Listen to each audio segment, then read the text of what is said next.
But first, a check on our finances. Now, many people are suffering during these economic times. It can be even more difficult for adults who take care of their own families, plus their elderly parents. Financial advisor Rob Wilson is with us this morning with some advice to help ease the burden of the sandwich generation. Good morning. How are you? I'm terrific. How are you? So where do you get started if you're raising kids and you have your mom or dad living with you? Well, I think it's even before that because, there's a lot of things that we can't control. I don't like worrying about that stuff. We should control what is going to happen in our lives. And so you know that your parents are going to be elderly at some point, are going to need care. So you want to think about putting a long-term care plan in place. Your insurance that you get through your employer or Medicare is not going to pay for these tremendous costs that it takes to put your parent in a nursing home. So if you can put a long-term care plan in place when you're young and when you're healthy. When it's cheaper. Right. And if you do need those services, that insurance policy can take care of those costs. Okay. Now give me an outline. I'm married, I have 2 kids, and I find out that my mother is coming to live with us. Sure. Is there an outline that I need to follow?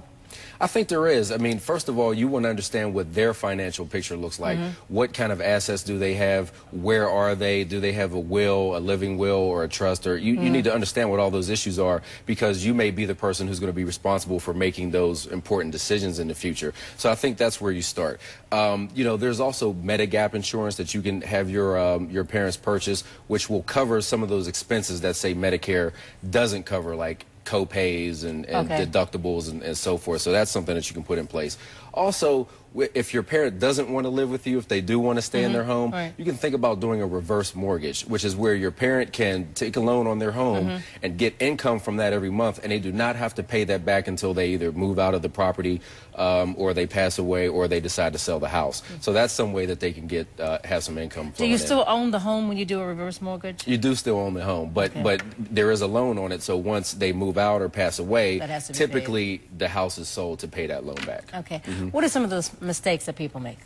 I think just not planning. I mean, 40% of seniors at some point are going to need to be housed in a nursing home. And right now there's 34 million people in this country who are providing informal health care to their parents. And what that means is if I have to do that, that may affect my job. I have to take time off away from my job, take care. I may make less money. And some people have even been fired or quit their job because they have this burden. So I think failing to plan is an error in and of itself. So you need to think about that in the future. Okay.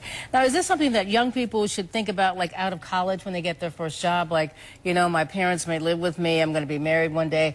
Should they be putting money aside already for that, with that in mind? I think if you have a candid conversation with your parents and you say, hey, Mom, Dad, I think you might think about putting a long-term care plan in place or something like that, then it'll ease the burden on you, because once those things aren't done, and if you don't have the ability to put, it costs $75,000 a year to house someone in a private room in a nursing home. If you don't have that, it's going to fall on you. So you've got to have these conversations very early on. So I don't know if you can save money for your parents to take care of them, but have that discussion and make sure they do the things that are necessary. Okay. Now, do you have clients who have done this kind of thing and it's working out for them?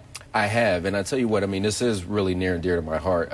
My mother had multiple sclerosis, and she was in a nursing home for 10 years, and we were extremely fortunate that she had a very good insurance policy which covered the majority of those expenses. But if not, I mean, that would have affected, where I could go to school and things that I wanted to do in my own life. So we were very fortunate, and it made the situation a little bit easier. Not totally easy, but a little bit easier to deal with. Okay. And if there's several adult children in the family, is this something that you should have a family meeting about to determine what's going to happen and who's going to do what? You should, because you don't want to overburden one child with this responsibility. There are also tax implications. So if all of you are pitching in money, you want to decide who might be able to get the tax deduction. In some instances, you can claim your parent as a dependent, and even if you can't do that, you can deduct some of those medical expenses. But you should talk to a tax professional and make sure that you meet all the tests. But you do have to have a discussion, because everybody should chip in for this purpose. Right. And I know it would depend on the salary of this person, but in these tough economic times, how do you get a plan going like this? When people aren't making money, they're losing their jobs. How do you formulate this to get it going? Well, starting is more important, I think, than the amounts, that you have. So the most important thing, even I talk to people who are coming out of college and they say, I'm not making money, how do I save? Right. Saving $25 is better than nothing. The habit is more important than the amount. So if you do that over time, then you'll be ready. So if you start planning for this early, by the time this becomes an issue, you should be, adequately prepared for it. Okay. I have friends who are 40, 50 years old, and they'll go, I haven't saved any money, I'm old now, it's too late. Is it ever too late? It's never too late. When you retire, let's just say you retire at 65, people are living a lot longer today. My dad was 96. Right. Yeah. So if you have 20 or 25 or 30 more years to live, you better make sure that you have some type of portfolio or plan such that you don't outlive that. And one thing I did want to mention too is that you might want to suggest to your parents that they think about purchasing an annuity, which is an insurance type contract where you can almost guarantee payments for life. And so if you are, maybe you live to 100, they'll guarantee to you that they'll keep making those payments even if your principal has been depleted. So annuities have, I think had a bad rap over the years, but a lot of changes have been done to those types of contracts which make them very advantageous. Okay, finances made simple. I understand it. Hey, I understand it. Good. Wow. Thank you so much for joining us this morning. All right, sure thing.